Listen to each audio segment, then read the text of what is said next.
Hello everyone and welcome back to another video from Finance and Crypto Guide. In this video, I'm going to show you how to cancel your credit card on Elan Financial. So let's get started right away. First of all, open up your web browser and then in the address bar type in elanfinancialservices.com and press enter. You will now be taken into the official website for Elan Financial. Now from the homepage, click on for banks or credit unions depending on your account type, and now scroll all the way down and you will see the CRC login button. Go ahead and click on it and click on continue, and now you will be allowed to log in.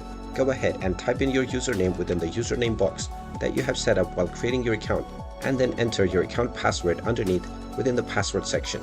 You can then click on the submit button and you will be logged in to your Elan Financial card account. Once you are logged in, you can simply hover over to your card page and you will find the option to cancel your credit card.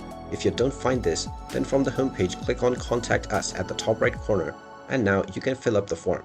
Type in your full name followed by your title, which is optional, and then enter your financial institution followed by your headquarters city and state. You can then enter your business email followed by your phone number and fill up how you heard about Elan Services. You can then finally enter within the last box that you wish to cancel your credit card and you would like to receive the steps. Click on the submit button after this and wait for a few days until you receive a response. Within this, you will be provided the steps that you can follow in order to have your card cancelled. And there you have it. That is how easy it is to cancel your credit card on Elan Financial. If you find this video helpful, make sure you hit that like button and subscribe to our channel if you haven't done so already. Also ring that notification bell to never miss another update from us. Thank you for watching and I will see you again in the next video.